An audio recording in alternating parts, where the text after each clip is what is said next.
Hi, friends. Father Kerry Walters here, pastor of Holy Spirit American National Catholic Church, and this is another Holy Spirit moment, this one on a typology of souls. Thomas Aquinas, in his great 13th century work, the Summa Theologiae, discusses two qualities that the human soul may possess. One is pusillanimity, and the other is magnanimity. You can find his discussion of these two qualities in the second part of the Summa, questions 133 and 129, respectively. Now, according to Thomas Aquinas, a pusillanimous soul, which literally means a small soul, is one that shrinks away from great things and thereby doesn't take advantage of the opportunity to be ennobled by these great things. On the other hand, a magnanimous soul, which simply means great soul, is one that does not shrink from great things, but in point of fact stretches forth towards them, and in the process is ennobled by them. I think that these two qualities that St. Thomas writes about have great value in understanding what we might call a typology of souls, the range upon which souls can be measured and understood. At the one end of the spectrum, there is the small soul, the fearful soul, the soul that shrinks inward. And at the other end of the spectrum is the great soul, the magnanimous soul, the soul that stretches forth towards great things. My guess is that most of us find ourselves somewhere in between those two ends of the soul spectrum, if I can put it that way. But understanding the two ends of the extreme can probably help us determine where our place is on the spectrum. Now, I call the pusillanimous soul and the magnanimous soul the underground soul and the horizon soul. And I am moved to call them this because of the work of Dostoevsky, the Russian author Fyodor Dostoevsky, on the one hand, and the work of the 20th century German theologian Karl Rahner on the other. Let me explain. In 1864, Dostoevsky published a really rather horrifying novella called Notes from the Underground. It's sometimes translated as Underground Man. And in that particular novella, what Dostoevsky does is to paint a portrait of a man who is incredibly alienated from everything, including himself. And his alienation stems paradoxically because he is entirely self-absorbed. One might even say self-obsessed. He recognizes that he has closed himself off from the world and withdrawn into himself. He recognizes that this causes him more misery than otherwise, but he simply can't prevent himself from retreating inwards, from shrinking inwards. He begins his memoirs, which is what the novella purports to be, by famously saying, "I am a sick man. I am a spiteful man. I am an unattractive man. I think my liver is diseased." In that opening set of sentences, we have an encapsulation of what it means to be a person in his position, what it means to possess an underground soul. Dostoevsky's character is so self-obsessed that he is constantly fearful of the world outside him that might in one way or another penetrate the defenses that he throws up against it, but also fearful and spiteful of the people in the world who appear to be doing better than he is, not only with their careers, but with their human relations. His obsessive self-absorption leads to hypochondria. He's constantly convinced that he's dying of some terrible, terrible disease. But does he bother to consult a physician? Does he bother to get out of his own interior world in order to determine the facts of the case? No, because he is content to make his own facts. He's not going to be bothered, as it were, by objective reality. He is a man who is incredibly unhappy and incredibly unfulfilled. He describes himself as being like a mouse buried under the rubble of his own consciousness.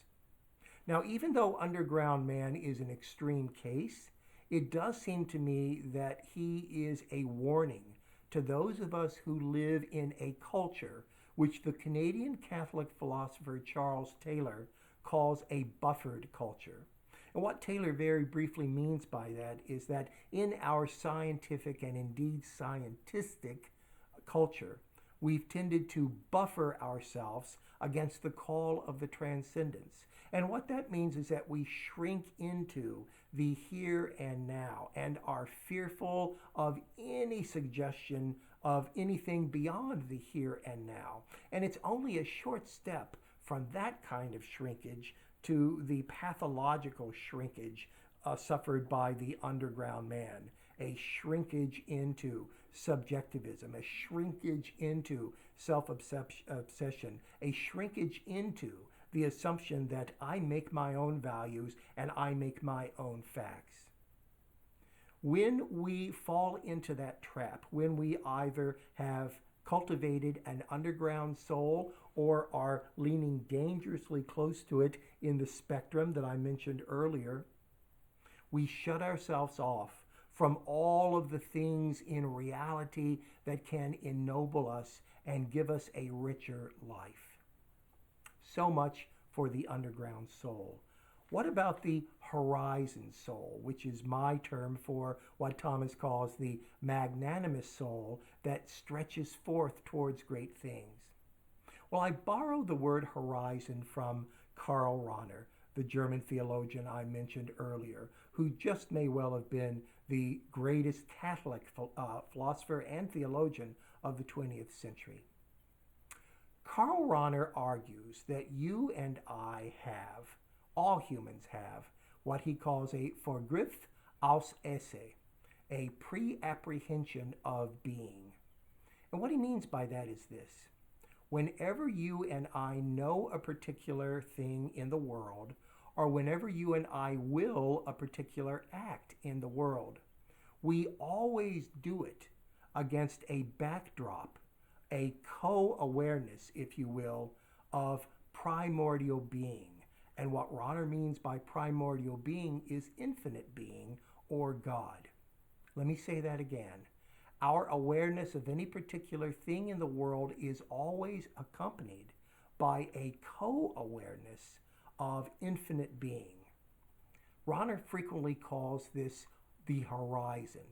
Infinite being, or God, is the horizon against which every other particular thing that you and I encounter in the world takes its meaning.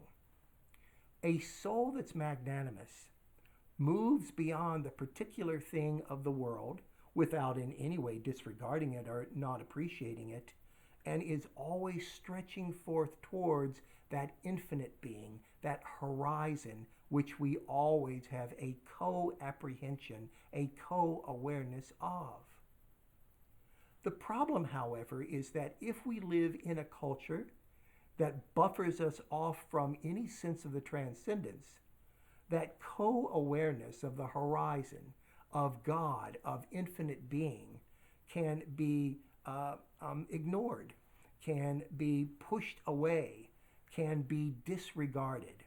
And if we ever do have glimmerings of the horizon, we write it off as just a moment of psychological jubilation or a moment of psychological awe, and refuse to recognize it for what it is. And in that regard, we shut ourselves off from the great things which Thomas says can ennoble us and enrich our lives.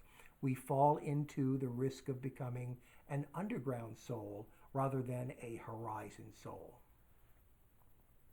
Why is it that we shut ourselves off from the horizon? Why is it that we veer towards underground instead of the open clarity of the horizon? You know, in all honesty, I think that the primary reason, although it's a complex cause, I'm sure, is fear. Fear is the great fragmenter of our integrity. Fear throws blinders up before our eyes, shielding us from that which we simply feel, correctly or incorrectly, is a risk or a danger to us. If I become utterly self absorbed, utterly self obsessed, it's quite likely because I fear the world around me. And so I retreat into myself. I shrink back into myself.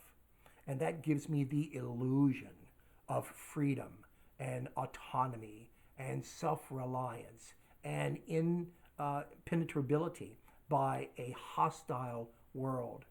But of course, in doing that, I shut myself off. I create a carapace around my soul, as it were, that prevents me from intuiting the horizon. So, my friends, I think we need to take seriously what the Lord tells us, that perfect love casts out fear, and that if we want to move from an underground ensoulment to a horizon ensoulment, what we need to do is open up the channels of our heart ever more so that we can learn to love greater, more deeply, more widely, more richly. So that when we apprehend any particular thing in the world, it is simultaneously a stretching forth toward the greatness of infinite being, of God. And how can that not ennoble us, as Thomas Aquinas said in the 13th century?